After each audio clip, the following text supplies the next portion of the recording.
क्या मामला है जी ये पूरा?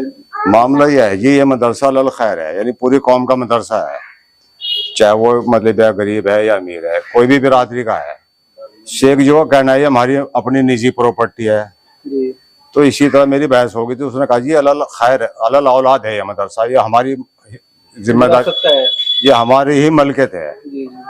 हमने वक्फ बोर्ड में गए, हम वहां से हमने नकल निकलवाई, वहां नकल आई मतलब अल खैर जी। तो यहाँ पहले पंचायत अभी हमने सबको उन्हें बताया कि भाई अल औलाद नहीं अल खैर है, ये पूरी कौम का मदरसा है, किसी एक बिरादरी का मदरसा नहीं है ये। तो उन्होंने मतलब जब तो पेंडिंग में घेर दिया, अब धोखाधड़ी से ये कब तोड़वाने शुरू कर दिए। ये सामने वाला हॉल जो है जी दारुल हदीस है जी।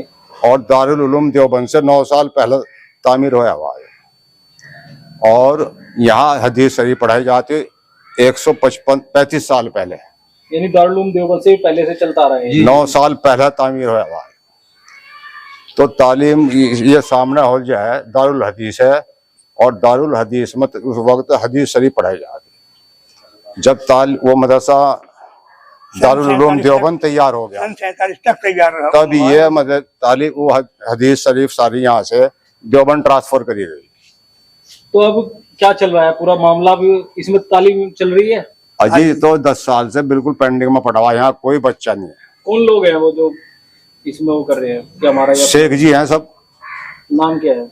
नाम तो सामने तो फिलहाल तो जो इसने तोड़वाने का हुक्म दिया जैद है, फर्द का लड़का।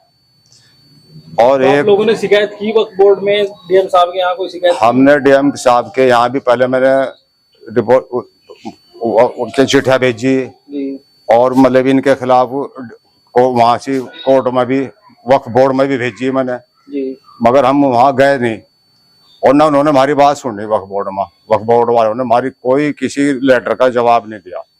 क्यों? इनकी उसकी वजह है जी। इनके आदमी उसकी वजह यह है कि यहाँ सहारनपुर में वो जांच करने के आदेश भी करवाए हमने के मौके पर आके जांच कर लो जी। इनके आदमी बैठे सहारनपुर। कौन लोग? एक तो मतलब उसका मास्टर आबिद का पोता है जी। और उसका क्या नाम है उसका, मैं नाम भूल रहा, और एक इसका बाबर का लड़का। तो ये दोनों इन्होंने जैसे जांच के आई इन पर फोन आए तो यहाँ से इकट्ठा होकर सहारनपुर रोक लिया इन्होंने उसे। जो उसके बाद आपने कोई प्रयास किया? हमने बहुत प्रयास करे मगर वो मतलब हमारी कोई नहीं सुनना, वक्फ बोर्ड भी इंसाफ नहीं मिल पा रहा। जी जी जी। तो डॉक्यूमेंट है आपके पास इसके जो जी आप कह रहे हैं? जी हमारे पास मौजूद है। जी मौलाना, आपको क्या जानकारी है इस पूरे मामले में? आप इस मामले में जानकारी ये है कि 56 साल हो गया आज मुझे, और 5 साल से मैं कुछ नहीं करता था क्योंकि मैं परेशान था, हो गया, बीमार हो गया जी। उससे पहले तालीम होती रही यहाँ पर और 1947 तक जी। यहाँ मुफ्ती की मौलवी की सब पढ़ाई रही जी। उसके बाद 47 हुआ, जो पढ़ाई थी वो खत्म हो गई, जो आलिम थे वो कोई पाकिस्तान चला गया, कोई मर गया, कोई हुआ। उसके बाद वो मदरसा चलता रहा। इसमें पढ़ाने वाले मेरे वालिद साहब थे। 1925 में वो नाना की हैसियत से यहाँ जी, क्योंकि नाना ने वक्फ किया मदरसा है। अच्छा अच्छा जी, आपके नाना ने जी। तो पिछले दिनों देख रहे कौन कर रहा था? कब से बंद है मदरसा? देख देख तो हाफिज जी कर रहे हैं बस, और कोई नहीं कर रहा जी। तो आपको चलाने से रोक रहे हैं? हाँ जी, चलाने से रोक रहे हैं। यहाँ जो बच्चे थे ना उन्हें सबको अब उनके जहन में यह है कि जड़ से हटा दो ताकि मतलब ना तो रहेगा 5 ना बजेगी बंद सरी। जब मदरसे के अलावा कुछ और करना चाहते हैं आप? वो चाहे कमरा जी, कमरे बनाए हुए 4 ये जगह पड़ी, इधर स्कूल पड़े, स्कूल हिंदी के कमरे पड़े टूटे हुए, इधर बना लो। अगर वो आबाद करना चाहे उधर हिंदी के कमरे बना लो, इस पर लेंटर डलवा लो, हम कब मना कर रहे हैं? हम भी यही चाह रहे कि मदरसा आबाद हो। 1971-72 में फतवा लिया था जी। उन्होंने कहा कि इस मदरसे के अंदर सिवाय कुरान शरीफ की तालीम के या हदीस की तालीम के यहाँ कुछ नहीं होगा। तो फिर उन्होंने इजाजत दी तो वो एक कमरा बनवाया था उस टाइम पर जी। अब बिल्कुल हिंदी के हिसाब से रह जाएगा, तो जो बच्चे यहाँ पढ़ते थे वो हिंदी पढ़ते थे जी। तो ये चला था। अब उसके बाद में जो यहाँ दान होता था 1200 रुपये साल का जी। उस टाइम का, उससे पहले 36 रुपये साल के थे गवर्नमेंट से जी।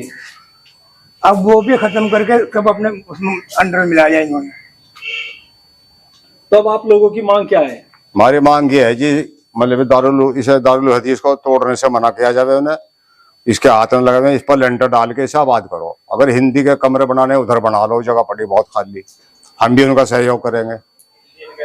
तो जब इसकी के साथ छेड़छाड़ की जा रही थी तो आपने रोकने का प्रयास तो किया जी जी जी, तो लोगों ने क्या? जब अब तक के तो शहीद भी कर देते हैं इस मदरसे को। तो उन्होंने कहा कहने कि भी ऐसा है, ये कड़ियां उतार के देख लेंगे जी ये नहीं लगाने वाली मसला था।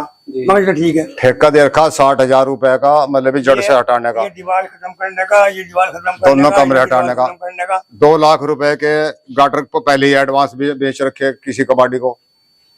ये 4 गाटर पड़े, 2 लाख रुपए का इनका सौदा भी होया वहां। और मनसा क्या है कि 60,000 का ठेका दे रखा, 2 लाख के गाटर बच गए, प्लाट बना के छोड़ दो, मुसलमान उठने की नहीं, फिर क्यों ना रहेगा, बांस ना बजेगी बंसरी। अब ना तो इस पर लेंटर गिरेगा, अब इसे हटा दो। अब तो हम यहाँ पब्लिक, अब मुसलमान पूरी मिलीजुल के पर लेंटर भी डाल सके। सिर्फ इसके अंदर कोई कमी नहीं, सिर्फ लेंटर की कमी है। दीवार देखो कितनी मजबूत है, खिड़कियां पल्ले सारे गल गई हैं, बदले जा सके। अगले ही दिन मतलब तैयार करने के बाद यहाँ तालीम शुरू हो जाएगी। बराबर में कमरा हिंदी, यहाँ हिंदी चालू कर लो। अगर और नया कुछ बनाना उधर बना लो। वो जगह पड़ी टूटी हुई, कमरे टूटे हुए पड़े, बरामदा टूटा हुआ पड़ा। उनका मकसद सिर्फ ये है कि इसे प्लाट करा के थारे पास 1.5 लाख रुपए बच जाएंगे और छोड़ दो, पेंडिंग में डाल दो। 1925 में जब वाली साहब आए ना, तो उस टाइम मेरे नाना जिंदा थे जी। नाना ने जो इनकी जो हमारे दूसरे नाना थे जिन्होंने ये मुरली व्याकरण जिनका हिस्सा था, ये हमारे जो सगे नाना उनका हिस्सा किसी साइड में है, उनमें हम रहते हैं जी। और ये जो है 3 भाइयों का हिस्सा था। और इनकी जमीन जायदाद जो थी, और अपनी जमीन जायदाद की 6,666 रुपए चांदी के जमा किए दिया मदरसे में। तो वो जो कमेटी बनाई गई थी इनकी, उसमें मुंशी इत्तफाक और जो है अब्दुल हमीद ये सेक्रेटरी थे। मतलब यही लोग उस वक्त पावर में थे, तो जब तक ये पैसा सब यही जिम्मेदार थे इसके। सन 1962 तक ये पैसा रहा, उसके बाद में इस पैसे को खत्म कर दिया गया, सब खा लिया। यानी वक्फ बोर्ड के साथ इनकी सांठगांठ है। सांठगांठ इसके नाम वो मतलब 800-900 बीघे जमीन थी, उसका कोई पता नहीं है जी। जबकि वक्त इनका कहना यह है कि मतलब वो तो उसमें क्या गया, जमींदारा खात्मा चली गई। जमींदारा खात्मा सरकार काश्तकारों की जमीन का तो करेगी, सरकारी जमीन का भी कर देगी। वक्फ बोर्ड की जमीन तो सरकारी माननी जा। तो वो इन्होंने 60 गांठ करके अधिकारियों से पट्टे कटवा दिए उस वक्त के। और कुछ जमीन तो 15 साल पहले ही बिकी। यहाँ बेटा में 20 बीघे करीब तकरीबन, आज वो 50 लाख रुपए बीघा भी कोई देता नहीं।